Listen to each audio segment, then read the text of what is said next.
afternoon, good evening, wherever you may be watching this. I am proud to say this could be one of the defining points in Scottish history on today's show. The hard work and dedication to uncovering ways for our country's freedom have now taken a positive course. I'm going to start by getting some people on to talk about what's just been happening. Sara Salyers, everybody knows you. Sara, we're on the cusp of something amazing today. We're going to the UN to establish that Scotland is a colony. Can you explain to the people the importance of this and what it means if we are successful? I'll do my best. So the independence is actually something that doesn't happen at home. Independence happens when a country is recognized by its the international community as being an independent and sovereign state. So it doesn't much matter what happens here, because until Scotland is as a nation that the rest of the world recognizes as being entitled to operate on its own, independence doesn't go anywhere. So it's really important that we'd be in a position to get that recognition. Now, the next step, once you understand that, is most of us have heard British politicians talking about Scotland being a voluntary partner. I wonder if you've ever wondered why they talk about it so much. Well, the reason is that definition of Scotland within the Union is actually the big block to Scotland getting recognition as an independent state if it ever acts without permission of Westminster. What it's saying is that the UK, the state of the UK, was created by two nations coming together, dissolving the former kingdoms and states and creating a new state. And that is kind of like two parents, they have a child, well, they're not allowed to tear that child apart. It's like you have to have a negotiated divorce. But if that's not true, and it's not, by the way, and we can prove it, if they threw the treaty in the bin, which they did, and instead of creating this new state, they just annexed Scotland. They added Scotland to the English crown. They kept the English Parliament and abolished the Scottish Parliament, and they ran Scotland like a colony, all of which is true. Then we're not a voluntary partner, and there is no state that was created by these two partners. There's a kidnapping, there's England calling itself the UK, and Scotland as a colony. Now that means that there's no state to tear apart.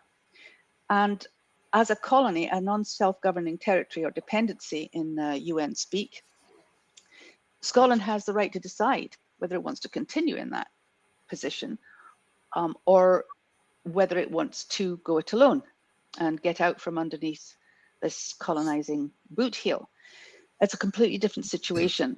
And also, if that is the case and it's recognized, then the Scottish people have the right to decide that without any interference, let alone asking permission from Westminster. So it's really, really important. It doesn't automatically deliver independence. What it delivers is the right and the route for Scots to decide for themselves. Alf, you've written extensively on post-colonial theory and have identified many facets of how Scotland is a colony. What do you think us Scots need to understand about the relationship with England? Well, as Sara says, there's a lot of deception going around about what the Union is and what it's not. What we know about colonialism is it's regarded by the United Nations as a scourge. That's a form of punishment on a people. And it's also a crime against humanity. So we have this situation where we are under the domination of another people, another culture, another government. And colonialism is relatively straightforward in its scientific definition. It's economic exploitation, which we have in Scotland. It's external political control, which we also have. And it may also involve or may not involve settler occupation. So the conditions for colonialism are here. The deception in colonialism, or what in post-colonial theory we call the colonial hoax, is where people believe that they are part of something greater, something bigger. And we have many, many people who believe there is a union. And Sarah's just explained that there is no union. And we can see the domination in the sense of the UN's criteria for self-determination, where an administrative power or a colonial power prevents the exercise of self-determination of other parts of its supposed union, in this case, the Scottish people nation. So we are held by force then, and colonialism is also regarded as force and geographic violence. So that's the situation we're in. And that's why, in a sense, we have to remember also that the political process has failed the people here in Scotland. We've had several nationalist majorities who have failed to deliver independence, although promising to do so each time they're elected. But this happens in post-colonial theory as well. We know the political process is difficult, and therefore the people have to consider other options. And the other straightforward option here, where most countries have become independent, is through the UN self-determination process. John, if I can turn to you, by going down this route of going to the UN, proving that we have been colonised, will this mean that the indie establishment, for want of a better term, have been wasting their time trying to negotiate with Westminster? Well, I could be quite critical of politicians, Norrie. Yeah, go for it. But you've got to look to the future. And, you know, we're on a route and we can't complete our journey without politicians. So I can be critical, but also constructive. Yes, they're wasting their time, politicians, pundits, and the movement in general, trying to persuade Westminster to allow something that they don't need to allow, right? We don't need permission. And as Sarah said, there is no union. So my advice, my comment on politicians is, yeah, they can do some good stuff, but they're not doing what we need in terms of strategy and a constitution. My take on politicians currently, and some of them in the past, have been more focused on getting votes, delivering their party policies, and not looking at the long-term picture beyond the next election, and we've got one coming in 2026. So we need a mind shift, the same way that Salvo and Liberation have changed the minds and revealed the truth. And I think politicians need to accept the truth that we are revealing of Scotland's status and concentrate on what is deliverable constitutionally and internationally. The focus for our politicians and our pundits, fed by the media machine in the UK to a great extent, is the colonial story, the fiction that is the union. So we need a better focus. They're not wasting their time. They're wasting their time trying to tackle Westminster. We should change the approach. Sarah, Justice Pour Tout International are now on board to help. Can you tell us a bit about this organisation and explain to the viewers what happens next? JPTI, Justice Pour Tout, Justice for All International, is an NGO. It's based in Geneva. And Geneva the UN at Geneva acts as a kind of hub for the UN in New York. So although they don't always talk to each other, there's a flow of information that way. And JPTI is specifically set up to advance and defend human rights, whether those are individuals or organizations or a section of a population or even a country. Their concern is the sort of basic human rights under international law, and of course the preservation of international law, which is particularly, current at the moment. That question of whether international law is going to hold. So they've, because they're based in Geneva and they're based at the UN, that means that gives us a footprint there. They have now been authorised to represent Liberation Scotland, and to take the case forward, and so we're working closely with them. And the thing that I think Sharoff, who heads international JPTI, would say is that what people need to bear very firmly in mind is that what we're doing here isn't fringe or radical or, in any way sort of left field. It's basic. We're talking about basic international law. We're talking about human rights. We're talking about something we are not only that we're entitled to do. It's not only lawful that we are doing this, but it's absolutely an entitlement that where human rights have been denied, there is a right, a fundamental right to reclaim those rights, to demand those rights. And that is what we're doing, absolutely legally and according to international law on human rights. So, it's makes absolute sense that our partners there would be a human rights organization. And Alf, do you think the political parties will be embarrassed into coming on side with Salvo in this campaign? That's a good question, Norrie.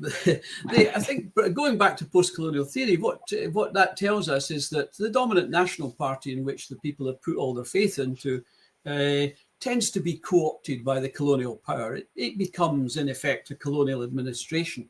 That's partly due to the fear and the petrifaction, it's called in the theory, at the decisive moment to declare independence. And that was, we might go back to 2015 and the election of 56 out of 59 SNP MPs was probably the high point. But that was one of 6 or so successive nationalist majorities that have not been used essentially to push independence beyond number 10 Downing Street. And that includes, as Sara says, the United Nations door, which is always there for peoples in colonial situation. So yes, the dominant National Party takes the people up a blind alley. It lacks innovation. It depends on slogans like let's get rid of the Tories rather than independence. It creates the rupture in the movement, which is what we've seen. The movement has split. That's why Liberation has nearly 20,000 members and Salvo a lot as well. So, and these are all, most of us are ex-SNP members. So we're actually the campaigners, if you like, of independence movement have shifted alliance from the SNP, which according to Tommy Shepherd recently might have as many as 3,000 activists, really. So most of the activists and campaigners are in Liberation and Salvo. That's where we are now.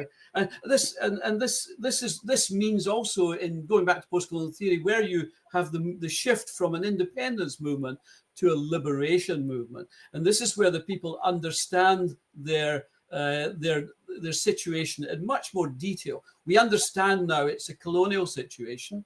Scotland is exploited, it's dominated politically, economically, and culturally, and therefore we have to understand that. And that's why the door to open the path to liberation is through the United Nations, as Sara says, and that is the path we are currently following. It's the path the SNP should have followed.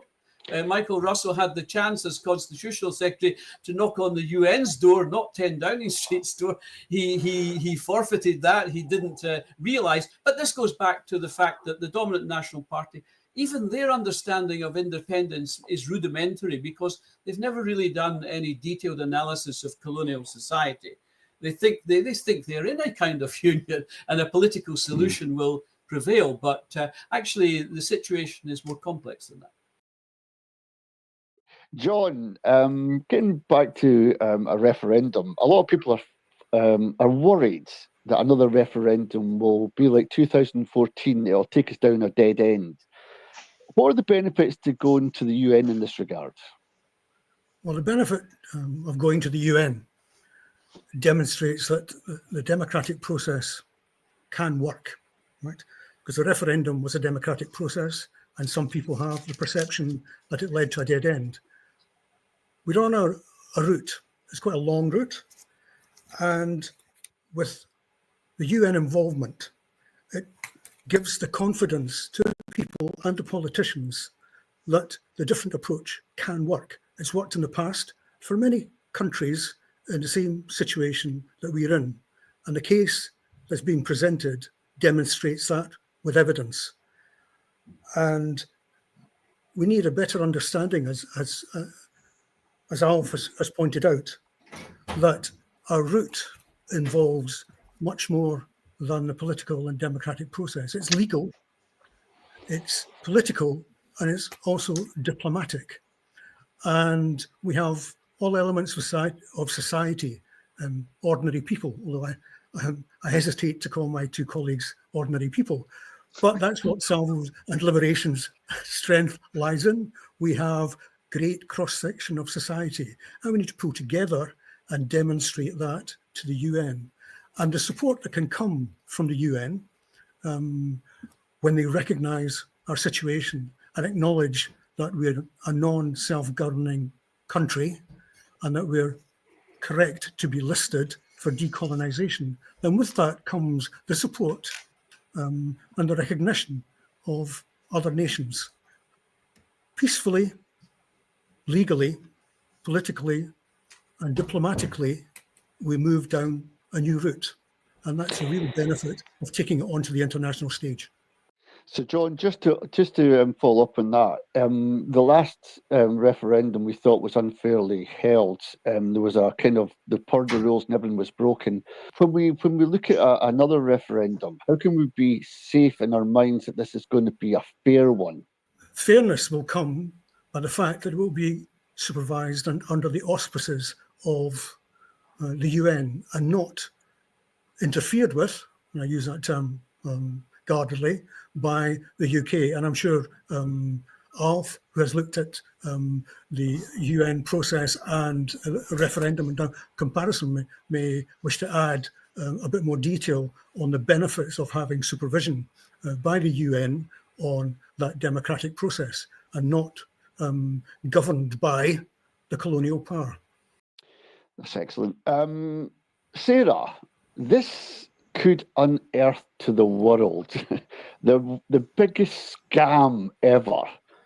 At this point, do you think Westminster will cave in or, like a wounded animal, fight to the end? I think the history of the British state tells you pretty much what it's likely to do. But this is quite something, even for the British state. You know, the phrase "perfidious Albion," I think it was coined by one of the French, possibly even Napoleon. But that it breaks its word, that it practices tricks on and lack of good faith on other nations is pretty well kent, really. But this is a big one, because what the Anglo-British state has done is kind of, I think it panicked. I think when the decolonisation programme began at the UN, I think there was a sense of panic. There were certainly questions. I've looked into this, and the questions being asked about, well, what's Scotland's status? And so they had to come up with something quick, and they did. And that's 1954 was published, the Royal Commission report on Scottish affairs, which, when you read it, it's the whole thing is meant to represent Scotland as a thriving and prosperous part of this state of the UK, and that's where you find that very first definition. Scotland is a nation and entered the union with England as a voluntary partner and not as a dependency. And that's very interesting. Dependency is the other UN word for colony. And nobody at home, nobody here was asking whether Scotland was a colony. So it was clearly produced for the international community. It was produced because of the decolonisation process, and it was produced to head off really any examination to see whether Scotland should be listed, or more accurately, whether the UK government should be, the word is transmitting the information that Scotland is a dependency to the Committee for Decolonisation. That was a lie, of course.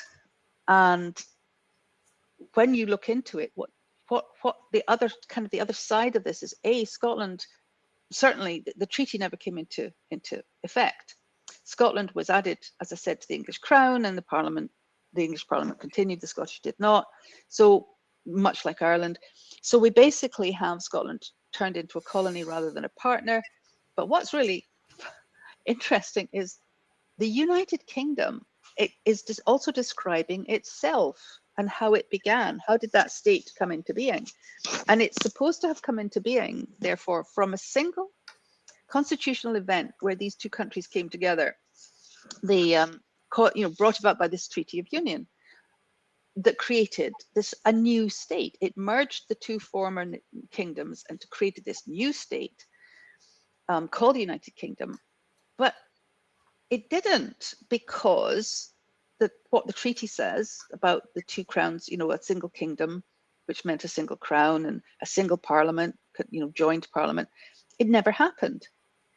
What happened was that England continued and changed its name to Great Britain and then the United Kingdom of Great Britain. But constitutionally, it was exactly the same as it always had been. So, in fact, no new state came into existence. So the UK has been telling porcupines to the whole international community about how it was born, how it came into existence. That's all nonsense. All that happened was that England continued, changed its name, added Scotland as a colony, and then strutted about the world stage calling itself Great Britain and then the United Kingdom of Great Britain. This is big, that state doesn't exist. It's a fiction. It's a semantic fraud, and that is extraordinary. I think one of the things Sharaf said is that this is something that a lot of other states or state representatives are going to find fascinating, if not an opportunity to really heap scorn onto the UK. But it's also something that they'll just keep up as long and as hard as they can. There's a wonderful quote from Daniel Defoe's spy master, who became Queen Anne's first minister, a guy called Robert Harley. And he said, other nations, and I mean our allies, call us, I haven't got it word perfect, but call us perfidious. They say that since we have violated our treaty with Scotland, and we laugh at the idea of fundamental and inviolable articles of union, then it's small wonder if we treat other nations as we do. And he thought that was funny. The other countries say they're perfidious because they basically threw the treaty in the bin and just annexed Scotland. And I think that's, that state has never changed, and we can expect it to fight all the way. But I'm quite looking forward to exposing, it's out there now, but I'm quite looking forward to seeing the international reaction to the fact that, the state that is sitting on the UN Security Council and the state that is sitting on NATO, called the UK, doesn't actually exist. Can I come back to you? Are we in danger of overlooking those who are very comfortable in Scotland 2025? They're content to speak English. It's an international language. They don't like bagpipes, etc. In other words, they don't feel colonised. Yeah, well, that's part of the process. And we have to remember, Norrie, that colonialism is based on psychology. And the psychological process is very important to consider. It's not something that we've considered in the independence campaign at all, really, until now. But yes, there are groups within a colonial society which are mainly the bourgeoisie and elements of the proletariat become the most pampered elements of the native population. And they are culturally assimilated through things like colonial schools, and elite universities as well play a role. And they try to distance themselves as much culturally and linguistically from the mass of the population. So we see a very more Anglophone elite, meritocracy, and the working class Scots-speaking speakers mainly. So then we get this development of what we know in Scotland as the cringe, the cultural cringe, which is a form of self-hatred, but its scientific term is internalized racism, or even appropriated racial oppression, where minority groups in different societies, where there's inequality and discrimination, socio-linguistic prejudice. This is all part of the process in a colonial society, where you see an elite adopting a different culture. It's called mimicking the colonizer. Mimicking the colonizer, and every native elite did it and still do to some extent. So that's what we have. That the remedy for this condition, the psychological condition that colonialism leaves people, requires a difficult treatment. The only remedy is liberation and self-recovery, according to post-colonial theory, self-recovery of native culture.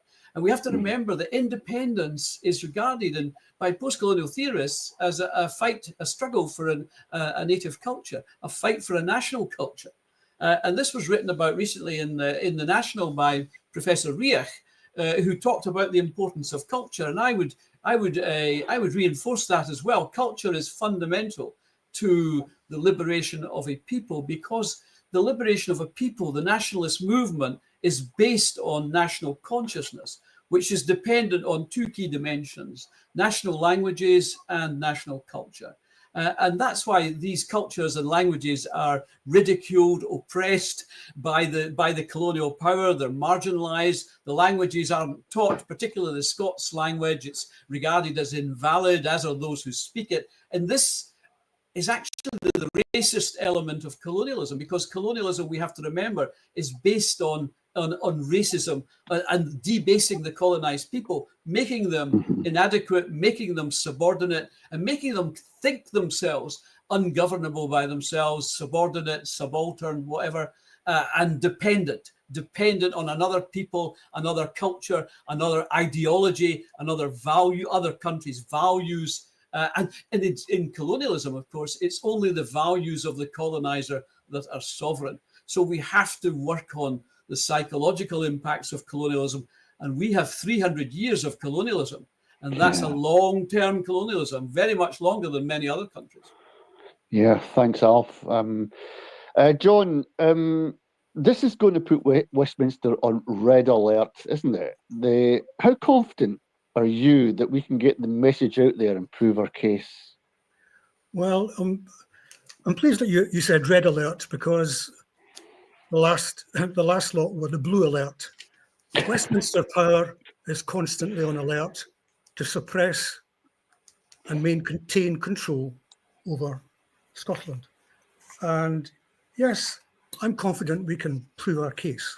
How can we prove our case? Well, you've got to remember, liberation started with 100 people outside the Administrating Powers Office just off the High Street on the 1st of September 22, when we read out a proclamation. Here we are, approaching, as Alf said, approaching 20,000 members. We've done the spade work. We've done the research. Well, I say we. Lots of people within the Salvo Liberation have done the research. We've now got a submission. That is jaw-dropping in terms of evidence. There's a document on the liberation.scot website, part of the package, showing all the colonial markers, all the evidence that shows that we are treated as a colony. There's also a document showing that we've exhausted the routes domestically. Again, it's full of evidence confirming the suppression of our right to self-determination. So I'm confident that we have the case, the technical, legal information there to impress on the rest of Scotland to support Scotland's case at the UN, and to convince diplomats, representatives, delegations at UN of our status and our case. It's not going to be an easy task, and there will be, as you say, interference or opposition by the Westminster administrating power. That's taken as red or blue or whatever colour the administrating power is at that point in time. We recognise the opposition, and we will peacefully and determinedly progress along that route. No doubt. Sarah, if I can come to you, what can the people of Scotland now do to help push the case that we are a colonised nation? What can we do right now? Well, I think in terms of what we can do at home, it's support what we're doing, support liberation. We're going to we're taking on the British state, which has inexhaustible resources, apparently. And we're just ordinary folk. We're none of us wealthy, none of us has a salary, none of us, most of us don't even bother to claim our expenses because we're trying to make sure there's enough in the kitty for what we're doing. So, we could do with people getting as many of their friends and neighbours as they possibly can to sign the Edinburgh Proclamation, sign up and become a Liberation member. It doesn't cost you a thing. You don't have to do anything either. If you want to get active, you join Salvo. Salvo is the campaign arm of Liberation. And we've got 11 hubs across Scotland. I think it's coming up, it's between 7,000 and 8,000 people now. We would call activists, boots on the ground. And if you want to be part of that, you join Salvo. All Salvo members are Liberation members. And get as many people. Let's show the UN that Scotland wants to be decolonised. So get as many people signed up as you can. But the other thing, and probably the most pressing thing now, is that at the same time, see, the UN's not going to ride over the hill and declare Scotland independent. We have to do that. And the really important thing now is to understand ourselves and to explain to as many other people as we can the difference between what decolonisation means. And it means liberation. And that's part of liberation is independence, but that is not all of it. See, Scotland's not a sort of watered down version of England. When we were annexed by the English state, we had our own political system. We had been in existence for almost 1,000 years as a country. We had our own laws, and we had our own very, very distinct constitution, which, by the way, is still there. It's largely still there in law, partly because of the claim of right, which was adopted as a condition of the Union. Of course, that doesn't matter because they threw that all out. But legally, as they say, de jure, the claim of right is still there, and it's still the basis of Scots common law. And it really just rehearsed. You can forget the religious stuff. That was imposed, and it was a feature of its time, and it's no different from the English Bill of Rights. But the constitutional principles on which it was based, those are still there, and they make us very different. Not just different from England, they're part of what gives us a very distinct identity.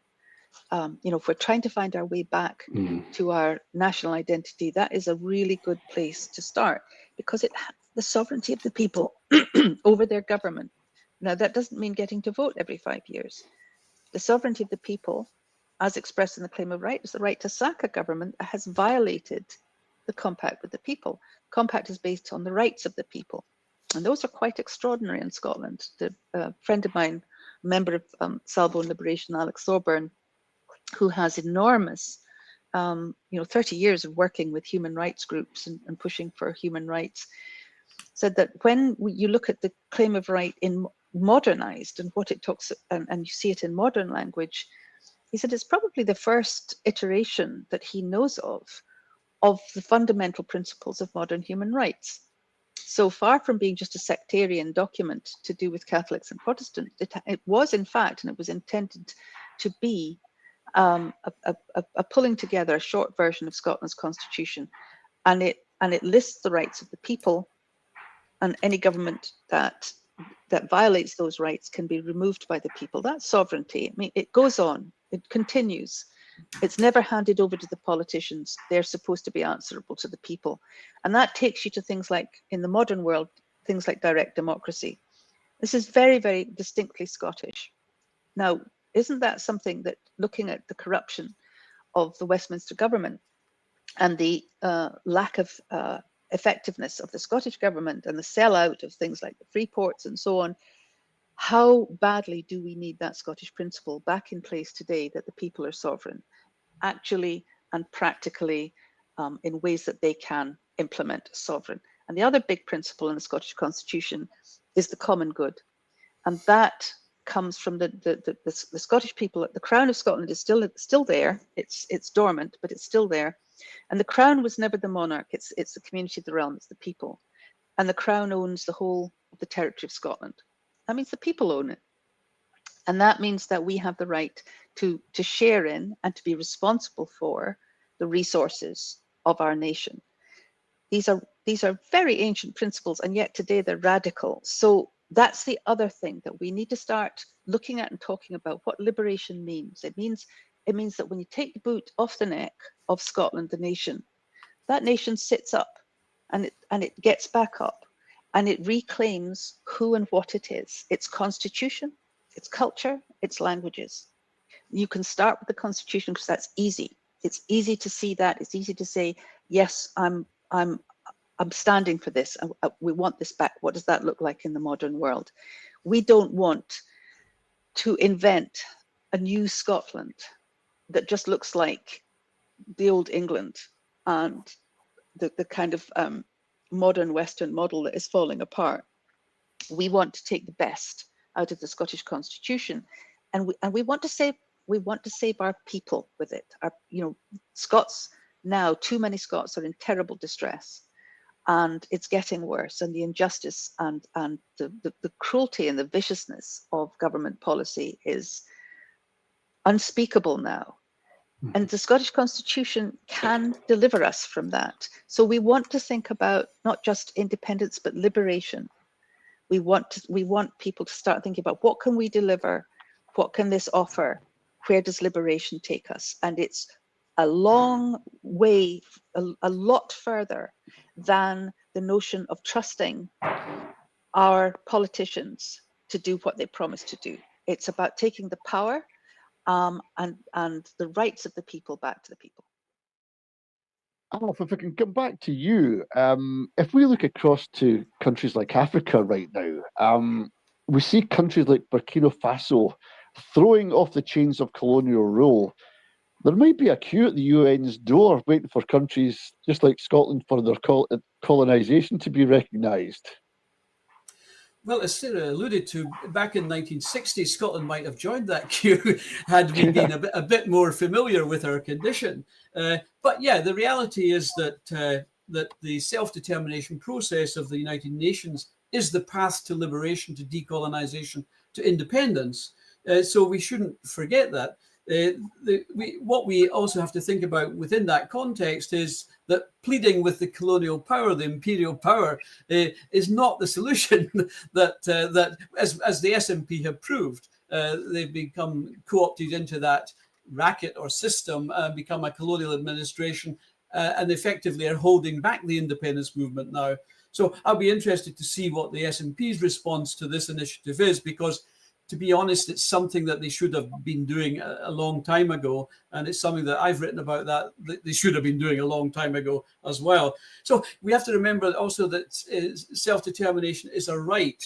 And it's also an obligation on member states to facilitate that right. So it's an obligation of the United Kingdom and other member states of the UN to help facilitate the right of the Scots to self-determination. And the self-determination process is, as well, it's a matter for the colonized people. It's not a matter for other people. And that's where we get into the idea that, well, the requirement actually by the UN that there should be no external interference in the process. As John alluded to, we had nothing but external interference in the UK managed referendum process of 2014. It was full of external interference, and some observers called that out as well at the time. So yeah, we have to avoid that in future, the external interference, and that's part of the UN process. And we have to see where this goes, because it's an avenue that many other countries, most countries that have achieved independence have gone through, and therefore, if you want independence for your people, the UN is the place to go. John, what happens if Liberation Scotland is successful? We can't expect the UN to wave a magic wand and declare us an independent country. We have to rely on other things. And one of the things I was thinking about was when Scotland went to the Euros last year, we had this kind of people celebrating Scotland without politics. And they've done a lot of good for Scotland because they alerted a different nation to our country and what we are and what we stand for. This is soft politics. That can help us as well, can't it? It can, and I think that's key to the diplomatic effort with the UN. But I think how we move forward is we're united. You know, the independence movement, the country, ordinary people, with a common focus, each playing a different part, either domestically or internationally. And ordinary people, as you pointed out, going for a football match, can demonstrate what Scotland has to offer, the value that we have internationally to the world, and it will help our recognition or getting recognition. And as Alf has said, the key is self-determination. Success will not be the UN declaring independence, it will be the people of Scotland democratically deciding that they are independent and starting to build a new state. And what we can do now is unite, focus around the international effort and the domestic effort, and start to prepare for the democratic process of declaring our independence. It sounds simple, but I've got to be a bit vague because it's going to be a longish route. And to gauge success in international terms is recognition, but recognition may come in stages. So we have the opportunity to marshal our resources, our people, ourselves, and get on the march. We're coming to the end of this podcast, but I've got a couple of questions left. Sarah, it was when I started to read my own historical evidence going back to 1707 that I got interested in Scotland's relationship with England. My initial emotion was anger. Do we all have to get a bit angry and get onto the streets? I think anger will take you so far. I think if you read the truth about the Union and what has happened to Scotland, and over 300 years, it hasn't stopped. It's not just that it happened. It's not just what happened in 1708 when the treaty clearly wasn't going to be put into effect, and the English just imposed English treason law in Scotland. That's an entire kind of thing in itself, as it's utterly different from Scots law, and punitive and feudal and blah. But carrying on, we've lost 4.2 million people. We're not thriving. We have the worst poverty in the UK, where our people have been used as cannon fodder. You start laying it out. We've really begun that exercise of putting these colonial markers, the things that happened to colonies, together. Of course you get angry. And if you don't, there's something wrong with you. A normal person will get angry reading that long history of colonization and the suffering of the people of Scotland under the colonial boot heel. But you can't use anger to take you all the way to the finish line, because anger runs out. It kind of sputters out. If you care, if you want to know, you're a normal human being, do some research, do some reading, you will get angry. And that will take you so far. And then, it's not even get even. It's do something about it. Then it's a cool, clear, objective. We will not stop now. We know what we're dealing with, and we know what we have to do, and then we have to get like that. We have to get absolutely determined to reach that finish line. but you can't, you can only do that if you know what you're dealing with. You can't negotiate a divorce with a kidnapper. You have to organize an escape.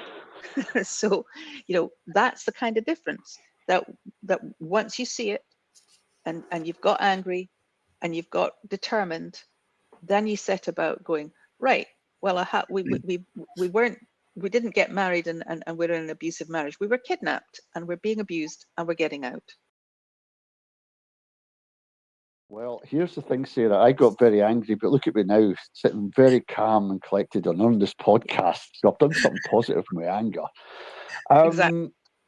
I'd like to finish off asking you all to join in with this. And what would you tell Sheriff Azizov? I think that's his name. This is the guy who's been tasked to taking our case to the UN. If he visited Scotland, Alf, what would you say to him? The key things he has to take to the UN on behalf of us. I'll start with you. Well, I think Sheriff really has things to tell us, because he is aware of the mechanisms that operate within the UN system, and also the resolutions which Scotland particularly needs to be considered under, and therefore I think he has helped point us in the direction of them, and also his conclusion and his agreement with our analysis of Scotland's condition is pretty much confirmed as well. So he is very much on side and knows that he has a very strong case.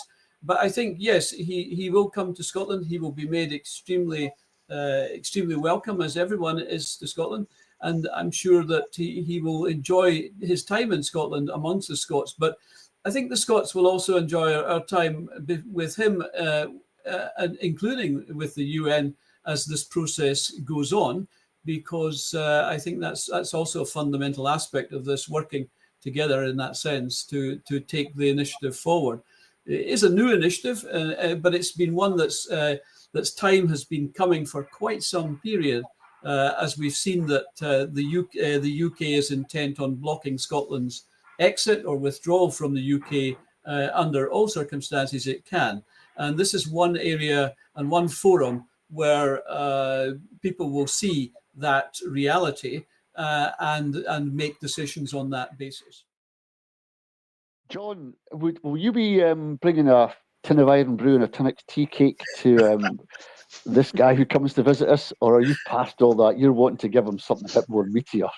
Well, I don't drink iron brew, I drink malt whiskey, but I'm sure you participate. No, I'm sure Sheriff would be welcomed, and I'm sure he would like to come. When I met the team in Geneva, I was quite pleasantly surprised, because it's a team. And one of Sheriff's colleagues actually did a master's in Edinburgh. So they're well tuned into Scotland. And I think that they will make our case very well with the delegations and the member states. Because remember, the case has to be recognised and accepted by the rest of by the international community, and that's no easy feat. But the case is sound, as he's already said, and I look forward to entertaining Sheriff and the team when they visit Edinburgh or Glasgow, somewhere nice. Sarah, wouldn't it be good if Sheriff came to Glasgow? I'll say Glasgow, but it could be anywhere. But if he came to Glasgow and we had an Irish or Icelandic friends backing us, wouldn't that be advantageous as well? I think it would be wonderful. I mean, if I was to have my sort of ideal scenario, I would have Sheriff and those states that we have on board, and the supporting lawyers. I think it would be wonderful if we had our Scottish MSPs and MPs come to meet them.